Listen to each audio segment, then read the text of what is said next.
Good evening, my friends. Welcome to the show. I am Lou Mangello. It is Wednesday night. It is my favorite night of the week because it is the WDW Radio Live Night in the Box. Thank you so very much for joining us. If you are not watching live, you're watching the replay, don't forget to come by every Wednesday, 7:30 p.m. Eastern. And tonight is actually a very, very special night because we're going to do something I've actually never really done this way before. We have had guests in studio. We've gone out to studio, but tonight we're going to do a follow up actually to a podcast episode for a few reasons. One, I really enjoyed talking with my guest. Two, I know he has way more stories to tell. Three, you have questions.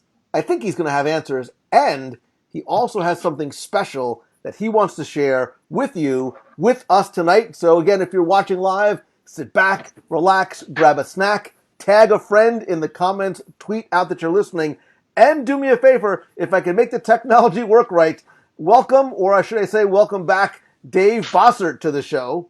Dave, good to see you. Hi, Lou. Thanks very much for having me back on. I really appreciate it. I had such a great time talking to you. I felt like we could have just kept talking for hours. Yeah, I know. It was a blast to chat with you, and it's funny, the recovering lawyer in me always does a lot of prep before a show, right? So I had all kinds of questions, all kinds of things, and then the more I talked to you, the more I wanted to chat about because you just had so many fascinating stories, and as we chatted and as we finished, we said, we should do something else together. And then as I was getting questions from listeners, this just made a lot of sense to continue our conversation live, give them a chance to ask you questions as well, and then we can sort of save that surprise and some of those stories for later. So as we give people a chance to walk in, really, I want to let you know that Ron Cohey told me, he just texted me to make sure that I said hello to you, and so did Lon Smart. Well, tell those guys I said hi. One of these days I'll be back down in Orlando and I'll hopefully see them. Or maybe I'll see them at D23. I don't know. Oh, that would be awesome. By the way, Lou, I know I told you the last time we talked on the podcast that I wasn't going to be at D23. Well, I'm going to tell you, and this is like the first that like I'm sort of saying it publicly now. But yes, I am going to be there. I'll be there Saturday afternoon and Sunday. I'm actually flying in from another state to be there and sign some books. My special edition Oswald, the Lucky Rabbit, The Search for the Lost Disney Cartoons, the special edition version is actually being released at the D23 show. Oh, so that's that's awesome. going to be available for people. So I'll be there. I'll be able to sign copies and whatnot and say hi to people. And it's always a great event to go to because I see so many people I know. I'm sure. One of the things I love about Expo is it's not just the Disney people and the company people and the industry people, but it allows sort of fans to come together on one show floor and sort of on equal footing. And as we were saying before we went live, like, whether you are a fan or a cast member, it really is the place to be if you're passionate about all things Disney. Absolutely, without question. So let's one of the things we didn't get a chance to talk about was the Oswald was Oswald, and obviously your Oswald book, which even the original one is beautiful. The Oswald is so interesting because he was a trivia question, right? He was sort of that people didn't really know about him many years ago, and all of a sudden there was this newfound love for the oldest character. But I think you may have even alluded to there's still a lot of Oswald that, although we have, is lost, right? Because correct me if I'm wrong, weren't people able to like rent 16 millimeter like films, Oswald films, and bring them? So people literally might have some of these lost Oswald shorts in their grandmother's attic. Yes, absolutely. In fact, I have to tell you, and I'm just going to step away from my my camera here for a second, Lou, because I've got the copy of the special edition. I don't know if you can see that. Make sure it's not getting cut off. But and I always get a kick out of it. But I received I think it was 20 copies of it today. It was waiting for me when I got home from Miami. Which And probably weighed about 500 pounds because that's a big, heavy book. it is a big, heavy book. It's crazy, but we did do an update because the original version of the book that was out there, a guy in Japan, an 85-year-old Disney fan, I mean, total Disney fan. In fact, he sent me a copy of a letter he got from Walt Disney back in the 50s. He had corresponded with Walt from Japan, and Walt wrote him a nice note back and signed it. I mean, it's really pretty amazing story. But this guy he purchased back in the early 1950s some 16 millimeter cartoons. Wow. And it turned out, because of my Oswald book, he was able to find or realize that he had one of these lost cartoons. And so it was really kind of a thrill to be able to find Ride 'em Plowboy, which was one of the lost cartoons. This guy had a copy of it. And how many? It wasn't a complete copy, by the way. It was like a 2-minute copy. Right, but how many shorts do you estimate are still missing? Well, even though this 2-minute chunk of that one cartoon showed up, there's still like 4 or 5 minutes of it missing. So I still consider that a missing cartoon, even though we have a piece of it. And that was kind of exciting. But there's a total of 7 that are still missing. 6, if you want to say that this one was kind of found, But he was kind enough to let me, he was kind enough to actually send me some high-res scans, and we added those to the book, which was really nice. And when Disney has found some of these over the years, do people donate them to the company? Like, how does it donate? I wanted to use air quotes when I said donate. Oh, you jest, Luke. Out of the kindness of their hearts, I'm sure.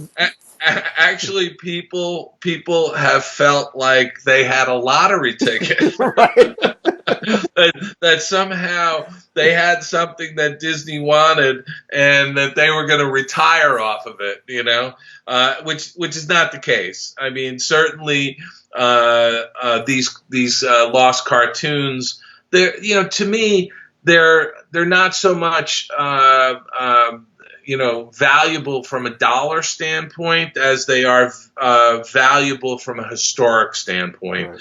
And really the significance of Oswald is that it taught Walt a very valuable lesson about owning his IP, his intellectual property. He never owned Oswald. His producer owned it, Charles Mintz, and ultimately Universal owned it. And so Walt lost the contract. A lot of people have the misconception that Walt lost the rights to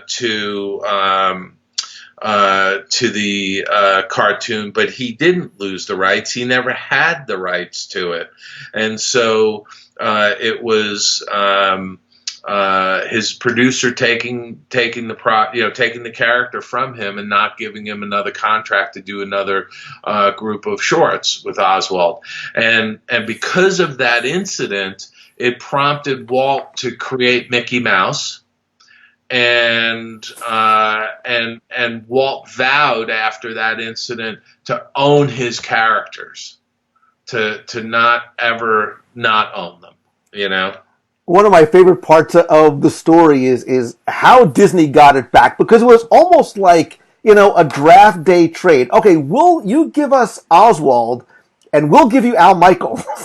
Like, poor Al Michaels got traded for a cartoon character. Yeah, but you know something, I think that was a fun story that the press picked up on, but was not really the true story behind it because it really was Bob Iger, the CEO of the Walt Disney Company's doing to bring back Oswald, and the opportunity presented itself that with Al Michaels wanting to go over to NBC from ESPN. And so to make that all happen, Bob threw the Oswald into the mix to make that deal happen. And frankly, Universal wasn't really doing anything with it. In fact, the funny story is that a number of the top executives over at Universal, when they first heard about Oswald the Lucky Rabbit, they were like, "Oswald who?" They go, "Do we own that?" They didn't even know they owned it.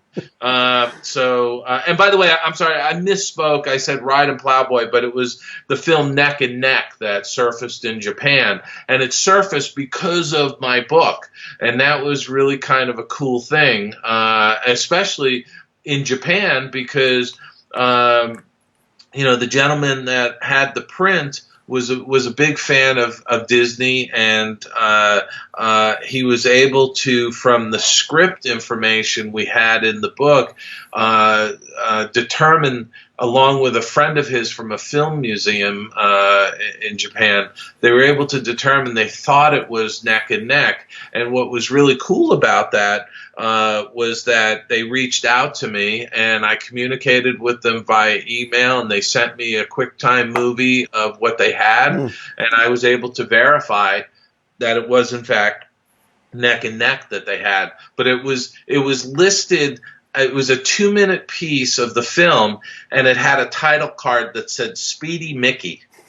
So it was sold as actually like a Mickey short, but it wasn't. So they didn't have just an abbreviated. They actually had an abbreviated version of the short that was just released under a different name. Correct, and it was very common. It was very common back in those days for them to chop up some of these films and put them out as small reels of 16 millimeter for home use. There was actually in the 30s a very thriving market of people being able to rent 16 millimeter copies. And so a lot of the films that we have found, a lot of the Lost Oswald cartoons we've been able to find around the world have mostly been 16 millimeter, although there's been a few surviving 35 millimeter prints that we were able to find. Out of Africa Before Dark was a beautiful 35 millimeter nitrate negative that was being lovingly cared for at the Austrian Film Museum in Europe. So, but it's I often tell people without Oswald, we may never have had Mickey, because could you imagine if Walt had a great relationship with his producer and he just kept doing Oswald cartoons, he might not have created Mickey Mouse. Yeah, I always say sometimes born out of the greatest challenges are the greatest wins and the greatest victories. And it's funny, as you were saying that, the renting the 16, I was like, wow, they were actually doing I should say Disney Plus before the renting of movies at home was in vogue. Are you there? Yep. Oh, okay. I just lost you for a second. Yeah, I think that was the early home entertainment. You fired up the projector, and you ran 16 millimeter prints. Right. It made me think, running out to Blockbuster Video to go out and get it while you're running out and getting your 16 millimeter print. By the way, for those of you who are watching live, if you have a question for Dave, put it in the comments. I'm monitoring the comments here. I know a couple of people emailed me beforehand when they heard that we were doing this. Somebody had, actually a couple of people, Dave, had asked me, because I think you or I may have alluded to it in our podcast interview, but didn't really talk about much on the show. In addition to working on films and shorts, you also did some work in the Disney theme parks, correct? Yes, absolutely. In fact, my last 12, 15 years at the company, I was doing projects across the company, including a lot of stuff for the theme parks. Some of the big ones were World of Color, the Dwarf Mine Train roller coaster down in Orlando, Paris Dreams, big outdoor spectacular at Paris Disneyland. We did a similar outdoor show, big spectacular for Disney Seas, and then there was tons of others. They did an enclosed queue line for the Peter Pan ride down in Orlando. We did some stuff for that, and it was literally hundreds of projects. So, what kind of work were you doing in the theme parks, particularly, and how did you sort of make that transition from, the 2D ish animation to sort of working in 3 dimensions in the parks? Well, I mean, while I was still, while I was Disney Animation working on features, I was not only doing 2D, but I was also doing 3D. So I was doing a lot of CG elements for the various features, like, the Pocahontas' canoe.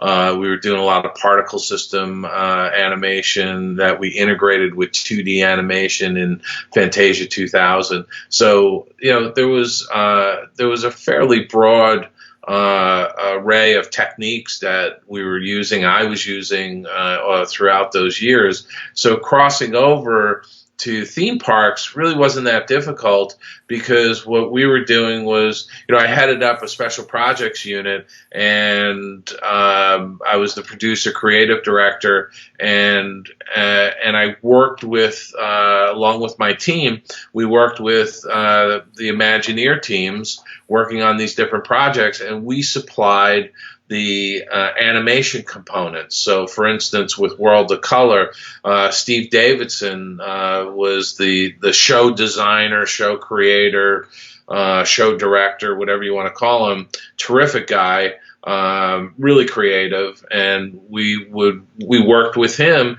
to deliver the projection elements that were going to be used on the water screens during that show. And a lot of that, my philosophy was I never wanted it to be a clip show.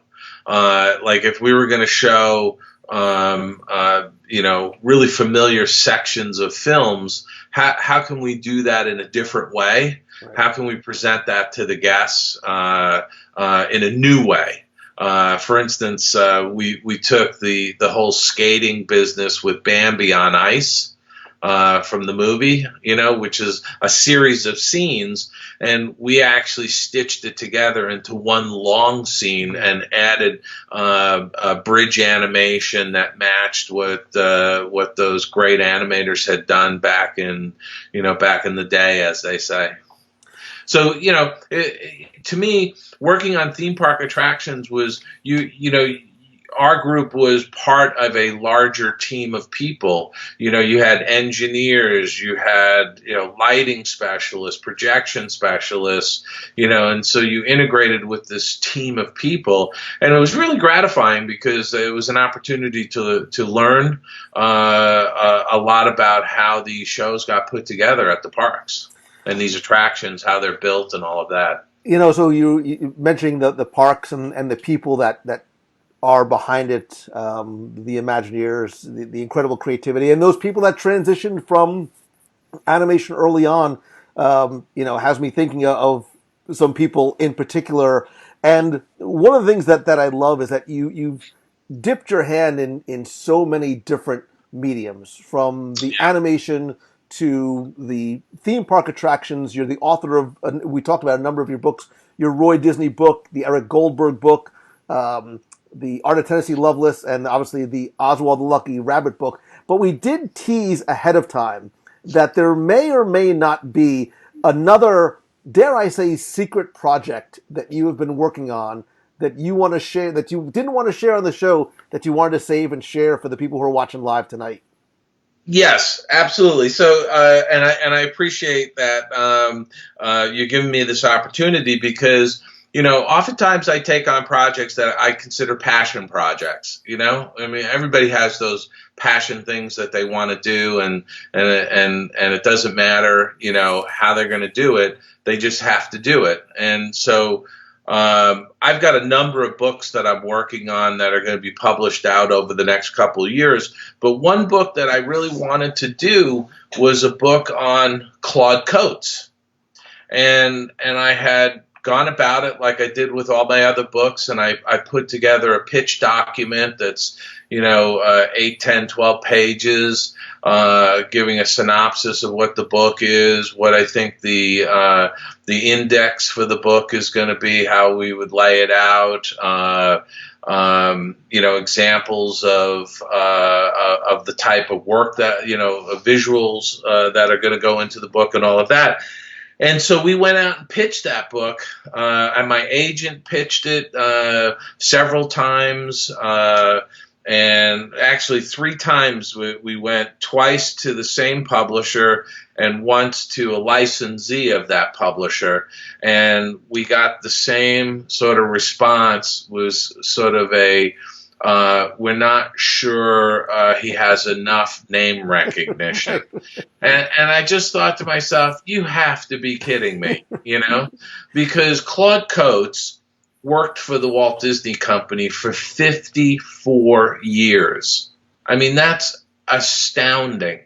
54 years he worked for the Walt Disney Company, and he was one of the original Imagineers that Walt Disney walked into his office and said, Claude, you're going to start working on Mr. Toad's Wild Ride before Disneyland opens. Right, the legendary story of sort of literally tapping these artists and animators on the shoulders and saying, you're going to work on a theme park attraction, and they say, I'm not a theme park designer. He's like, you are now. But you see, the thing about Claude Coates, a lot of people don't realize, was that Claude had trained as an architect.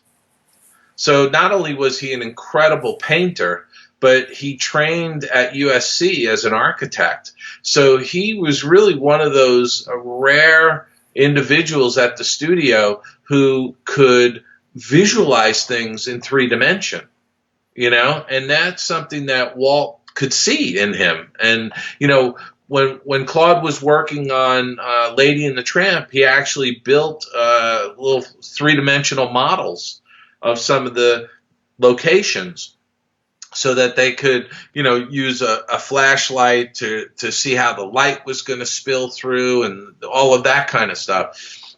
And so, here's this guy who Walt handpicks to be one of the original Imagineers. And Claude goes on to help get Mr. Toad's Wild Ride finished and actually painted some of the flats that are in the ride. Did he work? He painted the mural at the entrance, Oh, no kidding. To that ride. And people can see that, by the way, if you post the link to the Indiegogo campaign we're doing.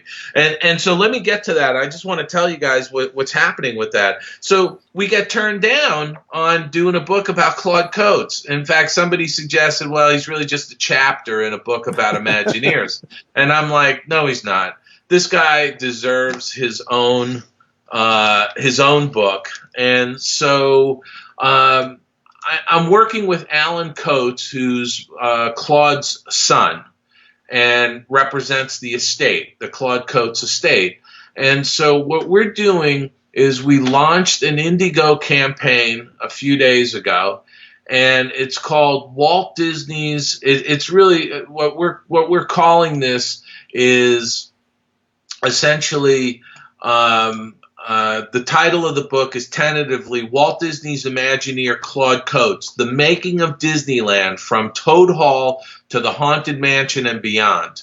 And what we want to focus on in that book is that first 15 years of Disneyland, and Claude contributed to not only Toad Hall, but Peter Pan. He also was the lead Imagineer. You can see a little video on our Indiegogo page of Walt actually, coming up and saying, this is Claude Coates, the lead Imagineer for the guy in charge of the Pirates of the Caribbean ride. So you sit there and you look at Claude's filmography, and what do you see? you see the seminal rides. Right. You see Toad Hall. You see, Peter Pan. You see Pirates of the Caribbean, the Sub Ride, the Haunted Mansion, which was the first major attraction they put in at Disneyland after Walt's death. This guy is a titan. As far as I'm concerned, in the history of the company, not only for his incredible backgrounds that he did, he did the color styling and backgrounds for the Old Mill. That film, that short, won an Academy Award. Walt really saw what Claude could do with backgrounds and put him in charge of the wishing well sequence in Sleeping Beauty. He went on to do those incredible backgrounds for Geppetto's Workshop in Pinocchio. He did work on Pleasure Island, the Pleasure Island sequence. So he spends his first 20 years in the animation department and then crosses over and he spends 34 years as an Imagineer. And not only in the creation of Disneyland, but then translating a lot of those rides a lot of those attractions that he did at Disneyland, he then created versions for at Walt Disney World, in Orlando, and at Paris Disneyland, and of course Tokyo. So, I mean, this guy has an incredible career, but he was a very soft-spoken man, and I had the pleasure of knowing him. I actually met him at Imagineering back in the 80s. It was the tail end of his career, and it was the beginning of my career. And I chatted with him a couple times a week in the Imagineering commissary for 18 months, 2 years before he retired. Yeah, and as you look through not just his filmography, where he worked on so many of the classics, but it really is sort of a who's who in terms of theme park attractions, in terms of some of the true classics from Disneyland and Walt Disney World. Look, I was a kid who loved and still misses things like If You Had Wings. So his fingerprint, is imprinted on a lot of the originals. And I think people don't realize too, Dave, that Claude Coates isn't just, and as people say his name, they're like, wait, isn't he the guy? Doesn't he have the headstone in the Haunted Mansion somewhere? But he also, Yes. as we start to approach the anniversary and Epcot Center, he worked on Universe of Energy and Horizons and World of Motion, right? Yeah. Yeah, absolutely. It was very integral in Epcot. I mean, this is a story that has to be told. And when you sit there and you look at some of the books that come out on Disney, I mean, how many books on Pinocchio can we really take? You know what I mean? How many books on Snow White do we want? And why don't we bring out some fresh material and, a book on Claude Coates? I mean, there's 3 books on Mark Davis, because he was one of the 9 old men. Claude Coates was a real a quiet individual. He wasn't out there tooting his horn like some of the other guys were doing. And to me, I don't want to see him get, sort of lost in the shuffle, so to speak. And not only that, I think, at the Walt Disney Company, if it was 30 years ago, it would have been a no-brainer decision to give this guy his own book. Sure.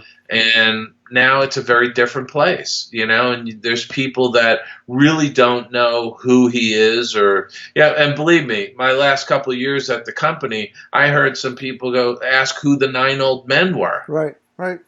So you start to, the place becomes a little bit less interested in its past. And I think it's worth documenting some of these people and some of the contributions that they made to the company. Yeah, I agree. And it's a shame that they passed as early as they did, because I think one thing that Disney started to do, I don't want to say relatively late, because again, social media and the access that we have now is relatively speaking new. And I applaud, as we come up to things like Expo, places like D23, bringing some of these folks, these creatives, these Imagineers, these artists, Sherman Brothers, who maybe people had never known their names or had seen them before, bringing them to events, showcasing them on their website. So there is that connection that we have. And I think, unfortunately, when Claude Coast, passed so early on, there has been that disconnect. So that your book is going to do what needed to be done, which is bridge that gap between a name that people may have heard of before or again seen on a Haunted Mansion tombstone, but really don't understand the significant impact and influence that he had on the attractions and on the films. Yeah. No, and I completely agree. I mean, look, I've been fortunate because I've been able to write and publish a bunch of books through, different publishers. But when it comes to a passion project, I just, if I feel so strongly about it, I can't take no as the answer. Right. So we did our due diligence. We went out, we pitched it 3 times to 2 publishers. And we got the rejection. So from that point, I just said, hey, let's go do it ourselves. I did that with the Weber book, the Ken Weber book. A lot of people felt it was a niche topic. My agent even thought it was a niche topic. And I still felt as though the Weber book was, to me, it was a document of that furniture, because the people who were using it, this last generation of 2D artists that were using that furniture, they're slowly disappearing. Right. And so, having a record of it, I think, is important. And so that's why we decided, let's go just do this book ourselves. And what we're asking is, we believe that there's 1,000 fans out there who are willing to say, I'll pre-order that book for $40. It's 20% off the cover price.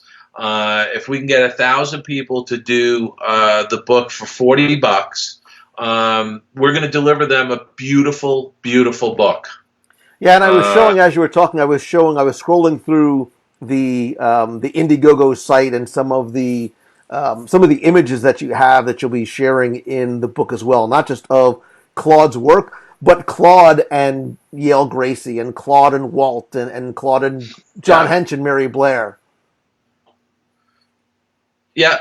And these are, there's some wonderful material with the Claude Coates estate. Some of it, literally, he was given some of this stuff by Walt himself. Frankly, the guy was an accomplished painter on his own. In fact, if people look at some of the perks that we've been able to put together on the page, at certain levels, people are going to be able to get a G. Clay of a Claude Coates painting that's estate signed and numbered and certificate of authenticity. And I think some of those images are just stunning. Yeah. I hope people take a moment to take a look at it. His 1933 watercolor paintings from Taos, New Mexico. There's one image, if you're looking at the page, Lou. I have it up now. It's called Across the Way.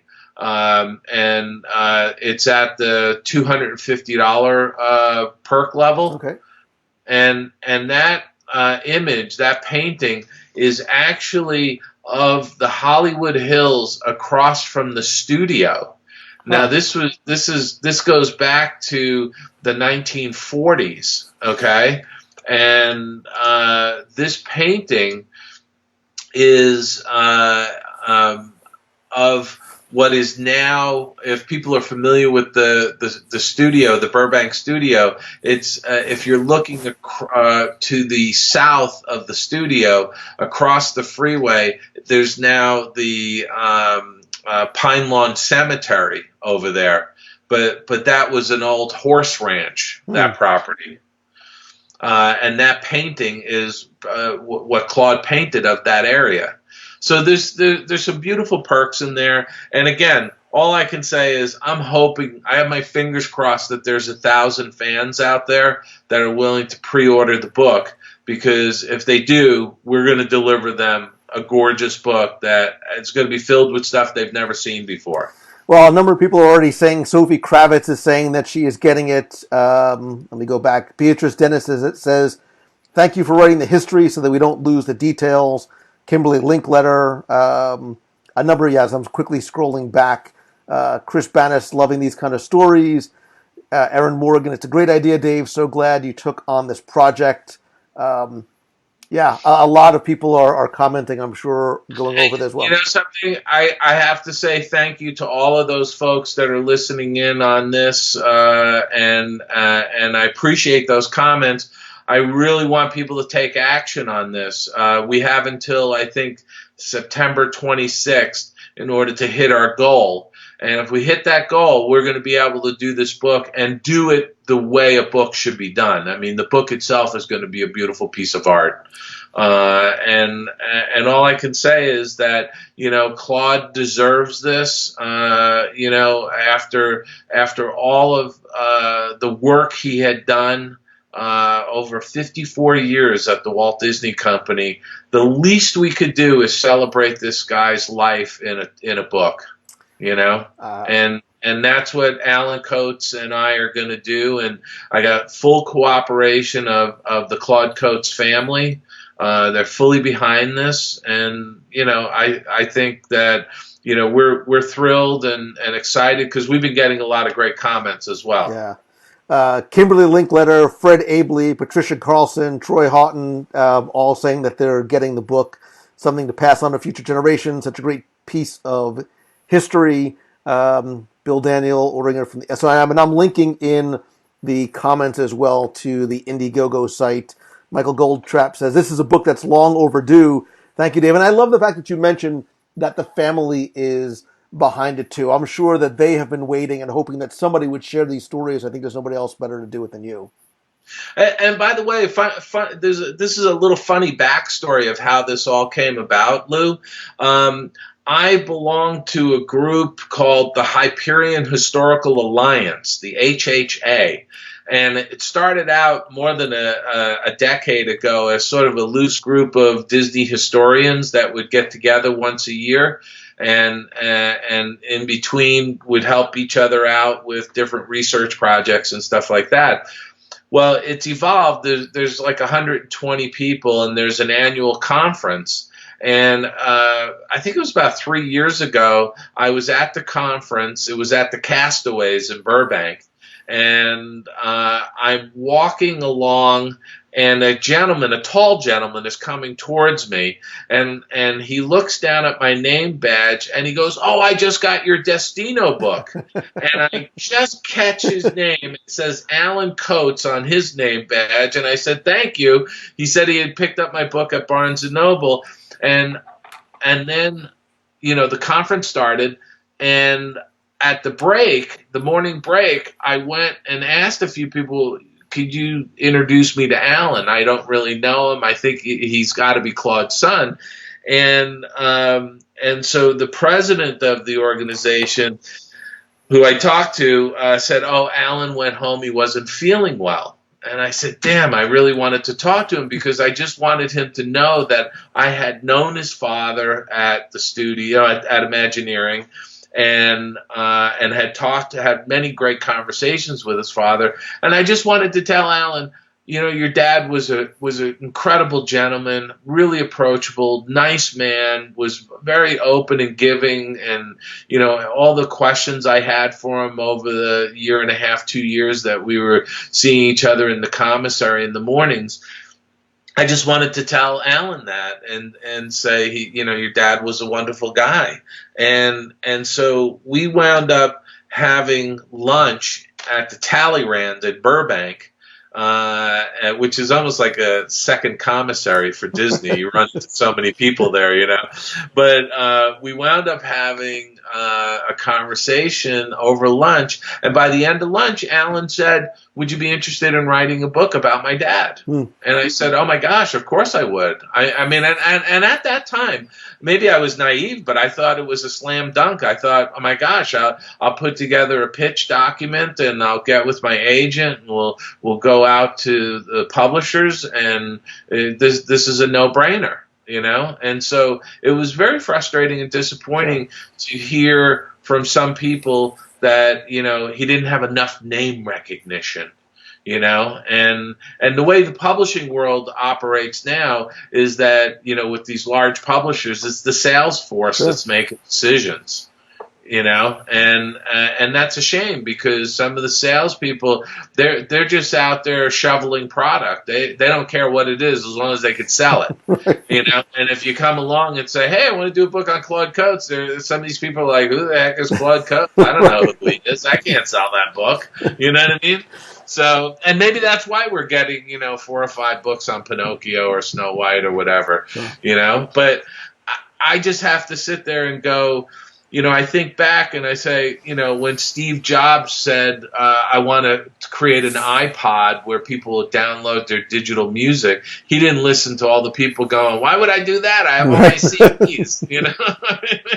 Well, and look, fortunately, we live in an age where not only can you self-publish and put a book out on Amazon, but look, I love things like Kickstarter and Indiegogo and these crowdfunding, because the people that help make these projects come to life are the ones who have a true, not just vested financial interest, but they have an emotional interest in it too. They want to see these projects come to life because they believe in the stories. They obviously believe in the person who's putting them together.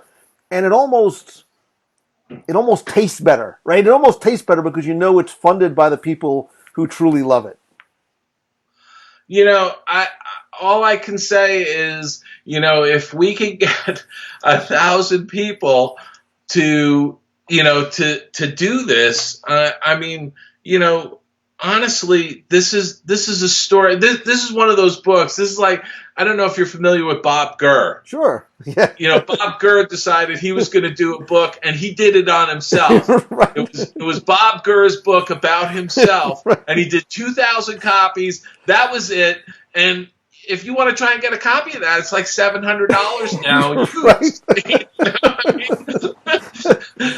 And by the way, I interviewed Bob Gurr because he knew Claude very well, and so I've already, Alan and I have been doing interviews with tons of folks, and Bob was one of the guys we did an interview with. And when I walked into Bob Gurr's house, he had a Mr. Toad's Wild Ride vehicle in his dining room. Who doesn't, really, at this point? Who wouldn't want that in their dining room? Right. I would. But Bob Gurr was a funny guy, because he was. I said to him, I go, "Bob, why didn't you just do your book through Disney Publishing?" He goes, "Why?" He goes, "I cut out the middleman. I did my own book." And I remember when it came out, like, God love him. He's 85, 87 right. years old. He and like Margaret Carey are ageless and timeless, and they sort of created these second careers for themselves, going out and doing the thing. And what I love about Bob, well, there's a lot of things I love about Bob.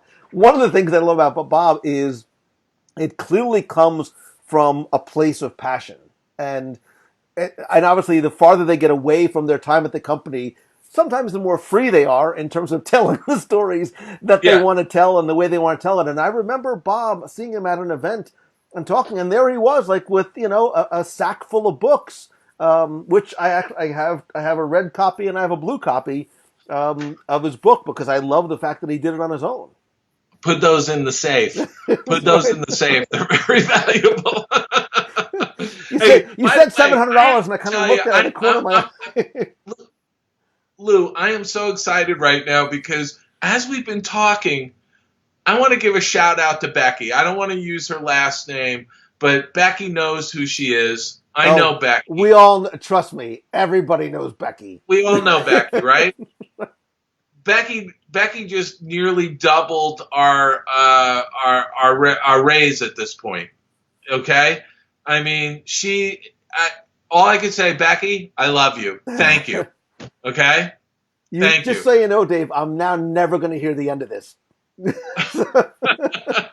Okay, but I just, I hope if you have Becky's email, you can certainly share my email with her. I will. I Okay, will. And Becky and I. because So I don't know if you know. So Becky and I have had a partnership and a friendship for 11 plus years. We'll be sharing a booth together at Expo, so you okay, can definitely come by. She'll be the one on the throne with the crown with a cocktail in her hand. There'll be a long line of processional in front of her.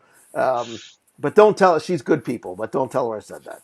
I have to tell you, there are so many good people out there in the Disney universe. There's so many great fans, so many great supporters, and something. It makes all of us that are writing these books and doing these projects, whether it's a documentary or a book or whatever it is, out speaking. It's a joy to talk to those folks because they're interested as well in preserving the history, and that's something that I think is so vitally important. And what's interesting too is that there are still tons of stories to be told about Disney. There's still plenty of aspects that have not been dived into in any depth. And by the way, the Kem Weber book is a perfect example of that. And one of the wonderful things I got a note. I think I may have mentioned this to you in the last time we talked. I got a wonderful note from somebody at the Walt Disney Animation Studios operations group, and he sent me a lovely note saying that because of the book I wrote on the Weber furniture, they were actually able to identify a couple of pieces in the warehouse that they didn't know what they were. Hmm. And they were able to identify them because of the book, and that just wouldn't have happened. And I'm afraid and sad to say that at some place along the line, somebody would have just said, "Well, let's just get rid of that stuff. It's junk," But now it's identified. They know what it is, and it's not junk. And my hope is that they'll keep and preserve at least one example of each of the pieces of furniture that Weber designed for the studio. So, to me, this is just hugely important, I think, for all of us collectively as a community to try and document a lot of this material, because it's a great story. It's a great American story, and it's a great story of now a global entertainment enterprise. Yeah, I mean, somebody was just saying how important Disney is, just on a global perspective in terms of entertainment. And look, you've got to feel great about having your work having that kind of impact and sort of getting that feedback. It's probably one thing to work on a movie or an attraction or an animated film or a project of that magnitude, but to work on something, whether it's a book or whatever, and be able to hear back from people who you've impacted. And look, you talk about preserving these stories. That's exactly what, especially this book, Dave, because there is nothing else out there, save for maybe an article here or there online about Claude. And as we were talking, and I think if you want, when the book comes out, one of the things I've loved to do on the show over the past 15 plus years is talk about these people in depth. I have not talked about in my Legends of Imagineering series, Claude Coates. You would certainly be the guy to come and do it if you'd like. Well, and not only that, Lou, I will tell you that if we want to set that up in a couple of months or something, I'll have Alan Coates join us. Oh, even better. That would be great. Because Alan Coates, by the way, is an Imagineer in his own right. So he was an Imagineer himself, and he actually worked with his dad on a number of projects. Huh. So you've got essentially two generations of Imagineers from the company, and again, I sit there and say, all of these projects that I get involved with because I really am passionate about wanting to do them. Nobody's telling me I have to do it. I don't have to do anything. I could pick and choose what I want to do. But to me, this is a passion, is to celebrate some of these lesser known artists for their contributions to what has turned into, an entertainment enterprise that is, touching billions. Mm-hmm. I mean, we can't even say millions Right. anymore. Billions of people globally, and I mean, how many generations have enjoyed Snow White or Bambi or Fantasia or Pinocchio, and will continue to enjoy those films. And the people that created those films, they all deserve to be celebrated for their contributions. Yeah, and there's a lot of people. Bill Daniel just said he bought his copy. William Krasinski says, realizing that there are people about the history like this makes me so very happy. Chris Anderson just became a backer as well. Carolyn And Purse. you know what? Lou, I'm going to sit here and tell all of those folks, thank you. Thank you from the bottom of my heart, because, part of this has to do with, really proving that there is an audience for these books, that it isn't just some salesperson going, I don't know who that is, I can't sell that book, forget it. This is really about the fans speaking up and saying, yes, I can do that. I almost feel like I started to flash on. I feel like you and I are doing a Jerry Lewis telethon. Right. You know what I mean? I feel like, Lou, let's go to the board. That's right. Let's refresh the tote board and see how we're doing on the Indiegogo campaign. And I actually have been refreshing it in the background, and obviously have seen, as I'm sure you have been, seeing the number going up. So that's got to make you feel good. It's absolutely going up. It's jumping. Did I mention that I love Becky? I'll mention it again. I love Becky. I can't wait to see her. I'm going to give her a big hug. But it's heartwarming to see that happening, because it tells me that, yes, there are people out there that want this book. And again, I just think it's hugely important for people to participate and to be a part of this, and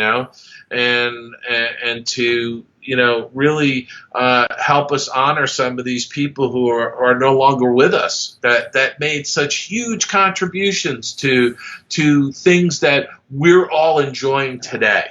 Chris Anderson says, no, thank you, Dave. Without you, a lot of this history might be lost. And Aaron King said, this is why this is a family. Somebody said, I have a dream, but we need the support to do it. Buford Bryce here, I'll put a link in again on exactly how and where to get your copy. And I'll obviously post it on Facebook and throughout social as well, too, and we'll keep this momentum going in terms of... and I really appreciate it. I'm going to actually put it up on my Facebook and other social platforms today and tomorrow. It'll start going up. But I really wanted to just get out there and just tell people, this is something that we need to do. And by the way, the reason why we picked this week, just so you know, this Friday, August 9th, 50th anniversary of the Haunted Mansion. There's a lot of Lou Mangello that wishes he was out in Disneyland this week because of all the good stuff they're doing to celebrate. In fact, Alan Coates was at an Imagineers retirees luncheon today, and he was telling people about the campaign today. But on Friday, Alan is going to be down in Anaheim doing a special event off property at one of the non-Disney hotels. There's a panel discussion with him and Tom Morris and I think a couple other folks about the Haunted Mansion, and he's going to be telling everybody about our effort to do a book on Claude. And so I think this is, this to me, grassroots effort, and I would ask everybody who's participating, please Put it out to your social networks. Link to WDW radio. Get the word out there to people, because we can do this as a community. We can determine what books are going to be made, not some salesperson who doesn't know the history of the company, you know? Yeah, and people are doing it. They're talking about sharing it on their social. Those who are going to D23, help spread the word about the books. Share it on your Twitter feeds. Keith Groshan says, hello from a fellow SUNY Farmingdale grad. Hello. That was the first college I went to, the State University of New York at Farmingdale on Long Island. I was in an advertising art program back right after I graduated high school, and I was there for a year, and then I transferred to Cal Arts out in Los Angeles. Where I did the character animation program that was sponsored by Disney, and then ultimately got hired at Disney. So thank you, a fellow SUNY alumni. SUNY Farmingdale pumps out a lot of. I mean, Keith is also crazy talented, so they're pumping out some amazing talents there too. So Keith says he was a graphic design major. Yeah, a lot of the state universities across the country have great programs and really great instructors. Yeah, and so, Maggie Fagan Haggard says, "I'm going to share this out in several Disney groups. Disney fans are the best." So I agree. Fantastic. Disney fans. You know what? Disney fans are the best because they actually really love not only visiting the parks and watching the movies, they also love the history behind it all, and that to me is what makes the whole Disney universe so special, is that you've got all of these people who are, interested not only in enjoying an attraction or enjoying the movies, but understanding, how they were made and who was involved and the history behind it all, That's part of the fun of it. Yeah, and I'm looking through right now. I have to make sure I get my copy too. It's just a matter of figuring out there's different levels. You can get a signed book with note cards. There's an art print. There's large arts. There's a book dedication, larger print, as well as tours and other enhanced experiences as well. So everybody is talking about sharing. I will obviously share it all on social as well, and we'll continue the push when I see. Oh, there they are. There you go, Lou. Here's a set of note cards. These are the note cards of Claude's 1933 trip to Taos, New Mexico, and he did a whole bunch of watercolor paintings. There's a beautiful firehouse, and there's a cowboy going to church. He did all these wonderful, beautiful watercolor paintings, and we were able to. Sorry, that's upside down. We were able to reproduce these into a nice set of note cards. There's a little description on the back of them, and at the $60 perk, you get a signed copy of the book. And you get a set of these note cards. Nice. I mean, I think personally, I love writing thank you notes, and I'll probably write a handwritten thank you note on a note card to Becky, just so you know. Beatrice says, this is so exciting. You have my support. I can't wait to have my copy and share all the information. Her Majesty says lots of cool options at several different price levels. Beautiful artwork. Yeah, a lot of kind words coming through on the comments as well. I really appreciate it, and I hope people take a look at some of those perks and take a look at some of the G Clays. Some of these are Claude Coates' personal artwork.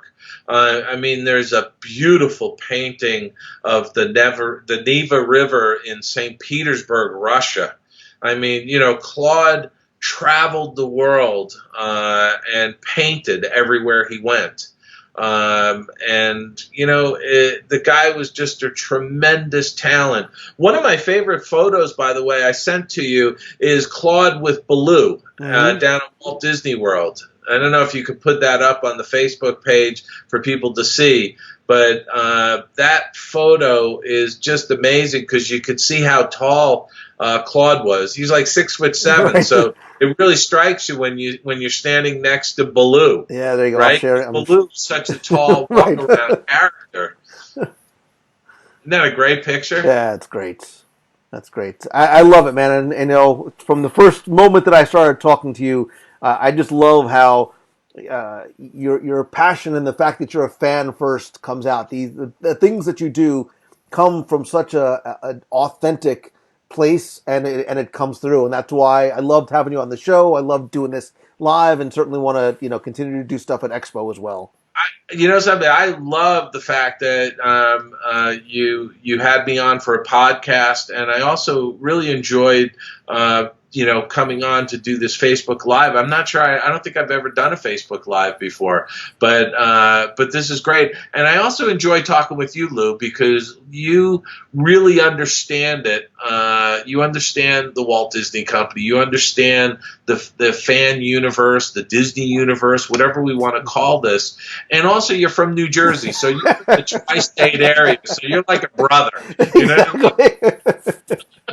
Thank you, man. I really appreciate that. And as I told you, I will do anything I can to help you. Pamela says Dave and Lou have the same type of energy as well. So yeah, like this is it's a great project. I love the stuff that you do and the history that you are preserving as well. Yeah, and you know something, there's plenty more to do. I think there's lots of other stories that haven't been told. I've been, like I said early on in this broadcast, I'm working on multiple projects right now, and there's much more to tell. And I'm excited about that. I think that there's so many just cool aspects of this company, and some of those stories are going to start to come out over the next few years, and I'm thrilled that I have the opportunity to be able to spend even more time working on those kinds of projects. You know. Well, this is great, and anything I can do to help. And maybe what I'll do is maybe I'll have to get two copies, one for myself, and then maybe one I'll give away to somebody from the community as a prize one week after it comes out. Well, you know something, Lou? Speaking of giving away, I'm happy to give away one of these to an audience member. This is the special edition. This will not be available until Wow. August 27th. And I just got a shipment of these books, so I'm happy to give one of these away to somebody. I do have a signed copy for Becky, just so you know. And I know Becky likes Oswald, so she'll be thrilled with that. This is so great. I mean, I am just so thrilled with the reaction and the participation that's coming through, and I really think that we have to hammer away over the next through September 26th, because we just really need to get as close to 1,000 people to purchase pre-order the book, so to speak, because if that happens, we're able to do this whole book. So I'm thinking off the top of my head. I'm not sure if this makes any sense. So what if anybody what if we did this? Anybody between now and Expo that supports the book on Kickstarter, I'll figure out a way. Indiegogo. Sorry, Indiegogo. Indiegogo. I'll find a way for them to send me a copy, like a screenshot of their receipt or something. Anybody who buys a copy of the book between now and then is entered. We'll randomly draw one for a copy of the Oswald book. I will go with that. Does anybody out in the audience have any other suggestions? Everybody agree with that? Any comments from people? And by the way, any questions? We were going to do some Q&A. we completely skipped by the. I was trying to read questions as they were coming by. So. Ann Lacey says, whenever you call a movie a picture, it reminds me of my dad, who was also in New Jersey, born and bred. I was still a lot of Oswald. Jamie Wright says we need a book about Dave Bossert. I'm saving the tell-all for years from now. I want the rights to the tell-all. I want the Dave Bossert, Dave After Dark. Let me just see if there's any kind of questions. Melanie said there was a question. Yes, I'll just quickly look and see. Try just picking names that rhyme with Fred, said Fred. So let me just quickly scroll back because they're coming sort of through fast and furious here. Keith Groshans has the original Oswald book. Darlene Nagy says it's so cool. Okay. How somebody said, oh, so Melanie Jones says, let me put this up. Who is your favorite Beauty and the Beast fan asking for a friend? Melanie Jones. Melanie's my favorite Beauty and the Beast fan. I love her. She is wonderful. I see her. I don't know. I see her at least a couple times a year. It seems like I haven't seen her in a while, but I follow her on Facebook. She's always going down to Orlando. Melanie and her husband are really, really good people. So yes. And that's just a great example, Lou, of the people that really enjoy these films, and it's to me that's a big joy to any of us who had the pleasure of working on those movies is to meet people like Melanie, who are just super fans of those films. She loves Beauty and the Beast, and Beauty's a great movie. It's a great story. And even though they're doing live action versions of some of these films, it doesn't take away from those animated films. Those animated films are always going to be there for people to enjoy. Right. It's just, the company's giving the public choice on how to consume those stories in different ways, and I think it's fantastic. And it's what Walt was doing, translating animated films into theme park attractions, Aaron Morgan says, is there a new project that you're working on? Is there a new project that you are specifically excited about that's coming out of the Disney company? Okay, let me see. What is exciting? Well, I have to tell you, you're sitting in the Spider-Man chair. I really am looking forward to seeing more Thor movies. Love and Thunder. Love and Thunder is the best name of a movie ever. Yeah. I'm looking forward to some of these Marvel tentpole films that are coming out. I'm looking forward to Frozen 2 is coming out this fall. I'll be curious to see how that is. I'm looking forward to. There's just so much that the company is doing. It's amazing, and I'm excited about it, and I go to the movie theaters, I went to see The Lion King with my wife Nancy, and we loved it. I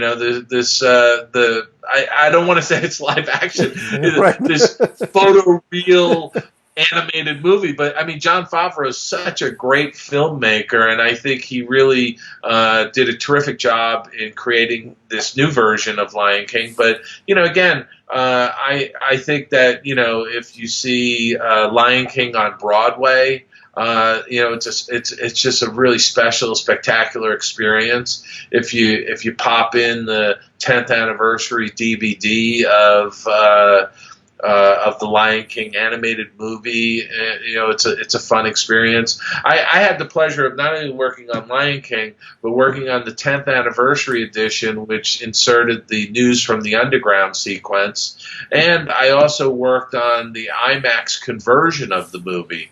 So again, it's just giving the audiences different ways of consuming those stories, I think is hugely important. I'll give you just a couple of last quick questions. Going back to Claude Coates, Terry Gaff said, did Claude have a favorite idea that never actually made it into an attraction? So many things obviously get shelved at Imagineering. Anything you ever worked on or wanted to do that never made it in? I have to laugh because I'm not sure if there was an absolute favorite, but he did work on a land for Epcot that never got built, and it was Venezuela. Mm. And when I first saw some pictures of Claude in a meeting about the Venezuela pavilion at Epcot, I turned and said to Alan, I mean, if they were to do that today, it would be like rioting and tear gas and their empty shelves. The stores wouldn't have anything. And you know what I mean? I mean, I shouldn't laugh about that because it's a terrible situation down there. But, again, there's oftentimes, projects get developed to a certain point and they do get put on the shelf. But, it was funny. I was in Miami talking about this yesterday. There's projects that were developed back in the 1940s that got shelved. One of them was The Little Mermaid. Kai Nielsen, the great Danish illustrator, had done some visual development work on The Little Mermaid in the 1940s, and that got shelved, and it didn't get picked up until the 80s by John Musker and Ron Clemens. They also were developing The Snow Queen. Mm-hmm. And The Snow Queen got shelved in the 40s, and it got shelved in the late 90s, and then it got picked up again, and it became Frozen. So it's an interesting process because projects get developed to a certain point, get put on the side for whatever reason, and it could be years or decades later that they get picked up again, and somebody tries something different with them, and they either get made or shelved again, and so. It's I think it's a fascinating process, and there's plenty of great stories that have been put on the shelf, so to speak. But some in the years ahead, somebody may take some of those projects down, which would be great. Yeah, they say no good idea ever dies, and you have to believe some of the things that are shelved might get dusted off one day because it comes down. It's all about timing in animation. It's all about timing. It's a great idea will find its time. And it's about great storytelling. And Dave, that's one thing that you are. You are an amazing storyteller, both with what you put on screen and what you put down on paper, and certainly what you've shared on the podcast. And tonight, I am looking forward to meeting you in person at D23 Expo. I'm going to continue to share the Indiegogo projects everywhere I can, as often as I can, as well as I know the people in the box will as well. And I appreciate not just your time today and your time on the show, but I appreciate everything that you've done to preserve the legacy and to preserve the stories and to share it with us as well. Thank you so much, Lou. I really appreciate you having me on today, and I really thank everybody out there in WDW Radio Land who's listening to this Facebook Live and watching us. I just want to thank you all for the generosity and your participation and wanting to support this book and get the word out there. Again, we just need to get as many backers as we can on this campaign so that we can go off and do this book. And we're going to, by the way, we're going to deliver this book in conjunction with the 50th anniversary of Walt Disney World. Oh, okay. That's October 2021, 50th anniversary of Walt Disney World, and I think that's really significant because of all of Claude's contributions to Disneyland in Anaheim, and then the fact that he took those projects he did and he translated them down to Orlando. And as we all know, some of those attractions are changed and improved or shortened in the case of Pirates down in Orlando. But each park you go to, there's a different experience with a beloved attraction. I mean, if the Little Mermaid ride is very different down in Orlando, and really spectacular down in Orlando than it is at Disneyland's, or I should say California Adventure. The Haunted Mansion is a fantastic attraction. When you go and see the version in Paris Disneyland, it's more of like a Bates Motel house kind of thing, So it's just, to me, it's wonderful how they take all of these seminal attractions and they do variations on them. I think that's exciting because when you go visit those other parks, you get to ride something that is slightly different than what you were used to, and I think that's wonderful.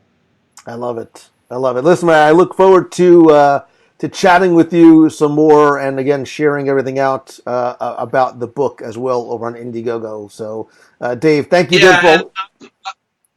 I was going to say I'll keep you abreast of everything that I once I have some sort of a schedule of where I'm going to be at D23, Perfect.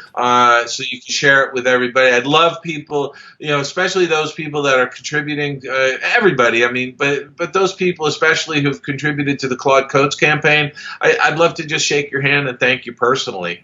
So I hope I get to see a lot of folks down at D23. And again, I thank you, Lou, for all your help and support and getting the word out. It's really been a pleasure being able to chat with you, and I hope we keep doing this on a somewhat regular basis because we could talk about a million things. I say there's lots more we can talk about. Yeah, and like I said, we've been on for an hour and 15 minutes. We could probably fill another couple hours if people wanted to listen, but I know it's getting late on the East Coast. So. Awesome. Well, thank you again, man, and yeah, like I said, we'll once we know the D23 schedule, we'll get that on the calendar for people who are going to be there, or because I'm going to be broadcasting live all 3 days. If they can't make it out, they can watch it at home as well. Fantastic. Thanks, Lou. Right, Thank you, everybody who participated during the past hour and 15 minutes. Really appreciate it. Heartfelt thanks to you all, and Becky as well. All right, man. Thank you so much. Really appreciate it, Dave. Thanks, man. All right, take care. Take care, Lou. All right. Bye-bye. Bye-bye. Bye, everybody.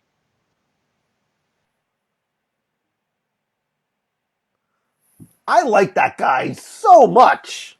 I do, man. I don't know. There's something about him that I really, really like, and I think again because it does come from such a genuine, authentic place. And thanks to all of you, yes, including Becky Mankin from MEI and Mouse Fan Travel. Look, thank you to everybody. Look, I have no horse in this race other than wanting to see good things happen for good people, meaning see Dave's project come to fruition so that it can be shared with you. Obviously, I dig the work that he's done. I dig him on a personal level, and I want to see those stories being shared, especially Claude's, who hasn't. Claude, unfortunately, a lot of his stories have fallen by the wayside, and so I'm looking forward to sharing more of that with you as well. Speaking of sharing, as we start to wrap things up a little bit, don't forget this week's podcast, all about the future of the Marvel Cinematic Universe. If you haven't listened, why not? It's an hour plus, hour and a half, maybe an hour 40 minutes or so, but all about the future of the cinematic universe, not just on the big screen, but we talk a lot about Disney Plus as well. And for those of you going out to Expo, we're going to be following along. There's going to be a lot of conversations about what's happening on Disney Plus. So if you have listened, do me a favor, share that out as well. Don't forget that in addition to the show This Week with Dave, next week we're going to do a little D23 Expo preparation and prediction show. We'll talk about not just what we're going to be doing together with Mouse Fan Travel in the booth, but we're also going to talk about, I'm going to share some of my thoughts and predictions as well. And don't forget, you'll be able to follow along all 3 days, basically from beginning to end at D23 Expo Live. So we'll have a little bit more of a schedule as we get closer. But if you don't have notifications turned on the page and in the group for the Facebook group, please make sure that you do it. That's the best way to get notified, especially at Expo, as we'll be on and off the air throughout all 3 days. Also, by the way, speaking of all 3 days, before Expo even begins, our meet of the month is actually going to be not in Walt Disney World, but it's actually going to be at Disneyland, more specifically California Adventure. Because listen, I haven't talked about food all night long, so of course it's got to be at Flo's V8 Cafe, 7:30 on Thursday, the night before Expo. I wanted to do it as close to Expo as possible to give you a chance if you guys are coming out. I love Flo's a lot, and we're going to be sitting right across from, in the outside seating area, across from Radiator Springs Racers, and we will close the place out. Corey Bassett, I see you in the box, brother. Corey Bassett is not just a good friend, a person we need to thank for all of his military service, but he is also the keeper of the box. And Corey's going to have his pack on, ready to go as we broadcast together. I would not be able to do without you, brother, so thank you so much. Craig Hargrove, it might not be at the Cozy Cone, but I'm going to stop at the Cozy Cone on my way to Flo's V8 Cafe. I'm going to sort of pregame at the Cone and then have my dinner and snacks, plural, at Flo's V8 Cafe. What else are we forgetting? Quick thanks, as always, to everybody who is part of the WDW Radio Nation family. A lot of new members joining the hundreds of you who do so much to not only help me, but really help the show, and also gives me a great way to thank you in return with some of the cool exclusive stuff we get to do there. Don't forget too, Momentum is coming up September 28th and 29th in Walt Disney World. I still have a discount code available just for you guys. I'm going to have our speaker and session announcement probably, if not the end of this week, the beginning of next week, maybe Monday. We'll definitely have that announcement ready to go.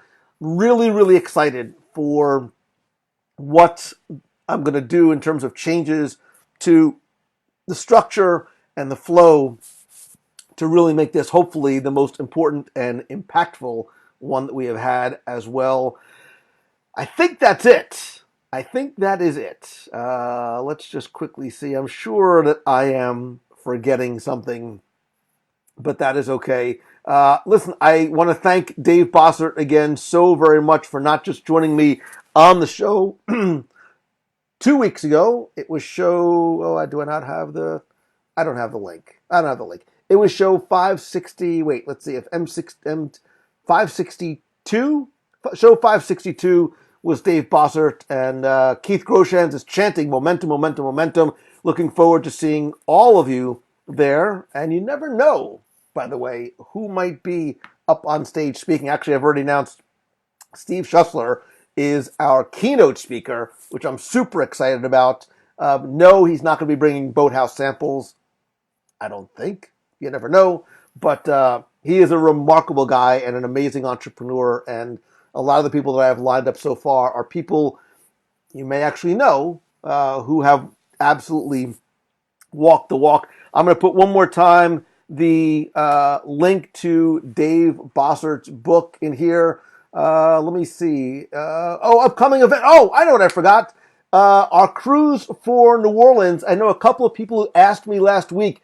We, thanks to MEI Mouse Fan Travel, have 3 different stateroom categories, 3 categories of staterooms available, still at day 1 pricing. What does that mean? It means you're literally getting the pricing. You know, the prices scale up as the ship fills. The ship is full. We have 3 cabins at day 1 pricing, meaning each individual is going to save literally hundreds of dollars on the cabin.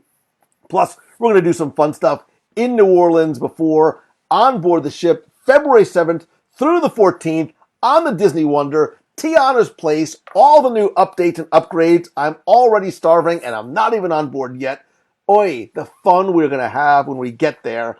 If you haven't found your New Orleans buddy, get one. If you haven't booked your trip with MEI and Mouse Fan Travel, I'm trying to quote Toy Story, get one. Do it. Lots of good stuff coming up. We got Italy to talk about. We have stuff on the board and stuff on the Post-it note.